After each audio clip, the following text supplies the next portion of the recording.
What is the cleverest loophole you have seen someone exploit? When I worked in a factory in the early 90s, we used to have a Coke machine run by an external vendor. They would restock the machine regularly, and they were barely a degree above freezing. Then the company decided they didn't want an external vendor coming on site, and the machine was removed. Morale plummeted. As a union delegate, I suggested to the company that we fund our own machine, and if the company would buy the machine, we would organize to restock it using cans bought from the local market, and sell them at low cost. We were paying around 30 cents per can, and set the machine at 40 cents. This ran well for a good few months. I did several shopping trips, and so did a few other volunteers. I held the key to the machine to enable restocking, and also to collect the money to go buy more. I also kept a stack of coins in my locked toolbox, so those with a $2 or $5 note could exchange the cash. This also made my life easier when it came to buying more stock. The company saw how popular the machine was, and demanded the key from me. I refused, and they issued a written warning, which was later revoked, that I was refusing to hand over company property, and since they paid for the machine, they own the key. But the workers collectively own the stock. So I agreed to give them back the key once the current stock was depleted, and the money was distributed amongst all the factory floor workers. We came in on a Monday morning to find the machine set to 80 cents per can, fully stocked.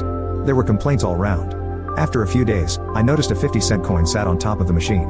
People would take it, put it in the slot, along with enough coins to exceed 80 cents, usually 40 cents more, then press the coin return button, and out would fall 4x 20-cent coins, 80 cents for the drink, plus the original 50-cent coin. They would place it back on top of the machine, and use the 80 cents to buy a drink.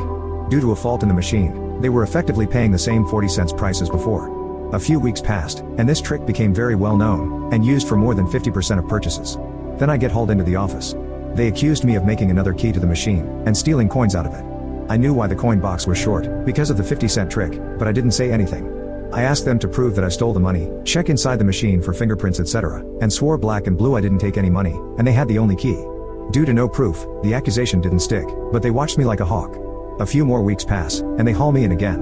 Once again, I'm accused of continuing to steal coins from the machine. They suggested that after the last warning I should have been scared enough to stop doing it. I suggested that perhaps this showed that it wasn't me, and that whoever was doing it was unaware of these accusations. They went on to say that it was theft from the company, and that the office social club was now suffering, because that was their fundraising. Then the penny dropped. Factory workers had the idea. Got it working well, then the office people wanted to profiteer from the workers. I returned to the floor and shared the news. People were really annoyed. Everyone now used that magic 50 cent at the machine. We had to hide it, and pass it around to those who wanted to buy a drink. No other 50-cent coin did the trick, only this particular one. The third time I was hauled in, they changed tack.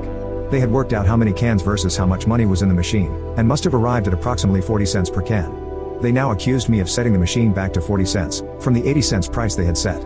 Once again I denied it, telling the truth, and told them to go jump unless they had proof I was in the machine. I told them to check the machine, it would clearly be on 80 cents.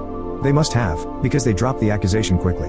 I also suggested they change the lock, so if someone did have another key, it would prevent access.